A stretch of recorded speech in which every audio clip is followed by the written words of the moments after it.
Thank you for joining me for another Quick Hits conversation. I'm Dr. Robyn. With me today, I have Gladys Darren. She has 14 years of HR experience and a love for organizational development. She's based in Canada.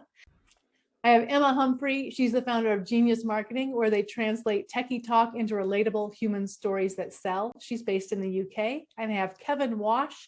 He is a coach, mentor, author, trainer, speaker. He's running a consultancy business that specializes in sales, and he is based in Spain. The question I have for you today, what is your preferred method of communication and why? Gladys, go first. So for me and all my family and friends, they know, and the ones that they don't know, I always like send them this message with these steps in it. I say, if you want to reach me, text me, Facebook message me, WhatsApp me, email me, maybe send me a voicemail. If you can't do a Morse code, then you do those fire signals, smoke signals, and then you call me. If somebody wants to call me, it's like a last choice on my thing. I feel much more comfortable to answer whenever I can to the text, to maybe talk with few people or multitask. I'm doing something, watching something, preparing something. It's just much easier for me as a method to write it than have a phone in my ears and start talking with the person. And is that true professionally and for personal, or just personal? Professionally, it depends. If I am in meetings, you have a set up meeting with the agenda, yes. But most of our leaders, people that I work with, we function by text, unless it is a big explanation that we book a 15 minutes call, but we book the time. It's important for me that the time is booked, and then I have the talk. For me, it depends on the nature of the communication. If it's business, I prefer communication as email, because you've got everything recorded. So you know whether you've actually responded to something, you know the information's been passed both ways, either way. Personally, I actually like it if people, and not many people do, but I like it if people call me. I think there's a natural reluctance to call, possibly because your people are concerned they're going to be asked something and they have to say yes or no, and people generally don't like making decisions. It's easier to sit back and WhatsApp or reply that way. I'm sorry, I'm busy. My least favorite, I have to say, I like WhatsApp. I think WhatsApp's pretty good. And my least favorite are voice notes. I think voice notes it's almost insulting. If you can take the time to send a voice note, why don't you pick up the phone and speak to me? Because then you can reply and I have to deal with that. Yeah, but it's telling me you don't want to hear an answer to whatever your voice message is.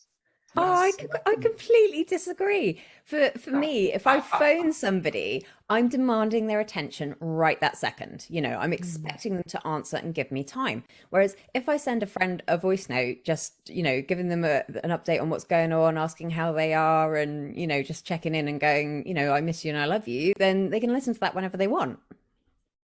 But how would they reply? Would you like them to reply by voice note? Sometimes they do, yeah. Or sometimes you send just another voice note? And then they send another voice note? Can be, yeah. But yeah, sometimes you just get to the point where you just send a text and go, you know, what are you doing on Wednesday evening? Can we actually speak?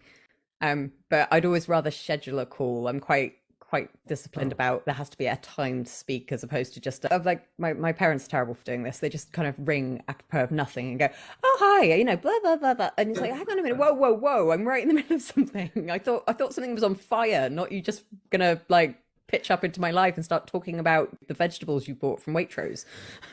Ambush conversations, they're the best. So what is your preferred method, Emma? How do you like people to reach out to you? Like it's an in-person conversation all the time. Like, I think in this age where we all sit in these kind of little squares on the screen, there's nothing like actually meeting somebody in the flesh. Like, even when you spent loads of time with them on the screen, that moment where you walk into the room and you realize that the chemistry you thought you had on screen, it's like times 10 when you're together and you just spark with each other. That's it for me. But Emma, just on that point, don't you think if somebody calls you, that can be an extension? You can find out when you're actually speaking with someone and having dialogue, you can find out, do I really like this person? This person sounds more interesting. This person sounds more credible, whether it's personal or professional. You don't get that, because I could write a message and somebody can read it in a completely different tone to what I've sent it. Oh yeah, I'm not a fan of the written word for short form communication that you're just firing off because you don't think it through enough, and then somebody misinterprets it and it all goes west. I'm not anti calls, Kevin, not at all, but just at a specific time rather than apropos of nothing whenever you feel like it. Well, I do have people who do call me, and that's fine. They're welcome to call me whenever they want. Two of my siblings specifically. And sometimes I'll pick up the phone and just say, do you need something urgently, or are you just wanting to talk? Because if they need something urgently, I will drop everything for them. If they just want to talk, sometimes I can't. And when my sister was younger, we had a rule that she would call me, and if I was busy, I wouldn't answer. But if she called me right back, I knew it was urgent and she needed to talk to me, and I would pick up the phone. That was our kind of 2-call rule that we had. It was rules of engagement. Mm-hmm. So you have a set up rules of engagement. To what Emma was saying, Kevin, I agree. I do love to talk with people, but at my time, it has to be organized because I'm doing so many other things. And I feel like I have to stop whatever support I'm giving in other ways by text and everything and talk with this person. So usually I do book, I'm like, let's book time, we're going to talk. And it's been very helpful. And you're 100% sure. Sometimes these text messages, even like between leaders, have happened to me before that I had to sit down with 2 leaders because their emails, they were going out of hand. And I was like, did you guys talk? Have you sit down and talk? Because they all put the intention or like a tone to the other person's writing. Mm-hmm. So sitting down and talking or taking the phone and talking is the best method for a lot of things. I just think that I don't use it as often. I only use it when it's really needed. I don't care. Like text me, WhatsApp me, message. There's some like Facebook message. I'll get back to you eventually, but it might not be until tomorrow because I don't have those alerts turned on. My phone is definitely quiet more often than it's not. So it depends upon how urgent. But I told you before we started recording, my kind of secret is if my alerts are turned on, everyone has an individual ringtone. So I know when my phone alerts, friend, family, client, I know from across the room who it is and whether I need to like pick it up immediately or I can ignore it for a minute.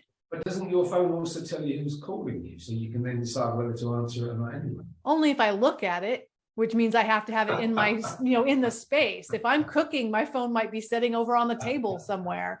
So I need to be able to tell from across the room who, or, I'll have I know this has happened. You have something in your ear and you're listening to something on your phone, but you can't find the phone to save your life because you don't know where you set it down. I'm the complete opposite end of the spectrum. My phone is with me when I'm cooking and probably has just been dropped in the soup. Oh dear.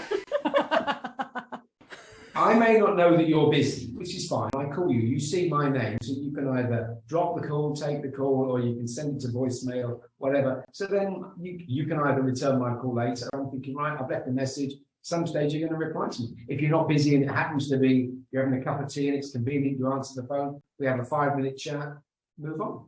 Okay, so in the last few minutes we have, what about voicemail? Voicemail yes or voicemail no? Call, they don't get them, send a text, like how do you handle that?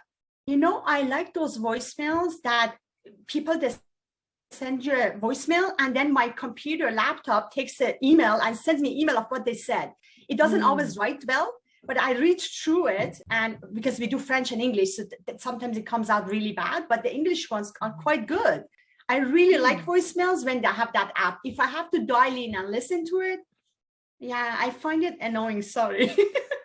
My sister hates them. She's like, don't leave me voicemail. I'm like, okay. I would go with that. If you have to dial into them, most of the time, I lose interest before I've got to the stage of where I'm going to get the message. And I just think, oh, they'll call me back anyway. So the best thing to do with me is don't bother leaving me a message. If you really need to get me and I don't answer the phone, send me an email or send a WhatsApp and I'll see it at some stage. Voicemail, they can be there. I'll go on my phone and say, you have a message and it's from 5 months ago. And I just leave it there. So I'm not big on voicemail. And I don't like voice notes. I'm with you, Kevin. Like I am terrible for not checking the voicemail and then having voicemail guilt when you listen to something and you're like, oh no, they said that 3 days ago and I haven't done anything about it. Oh no. So you have 24 messages. Oh, no. All right. So the last thing that I'll say on that for me is if I do call you, if you're the type of person that we have a relationship and I call you, if you can't talk to me, don't pick up the phone and then say, I can't talk to you. Just let it go to voicemail and I'll hang up and text you or something. Or pick it up and say, do you need me urgently? Because then I'll know. But don't pick it up and be like, hi. And then, oh no, I can't talk to you right now. I'm too busy. Don't answer the phone. Don't say that. No. All right, y'all. That's our 10 minutes. Thank you so much for having this conversation with me. It's been great fun. I look forward to speaking to each of you again via WhatsApp or anything else.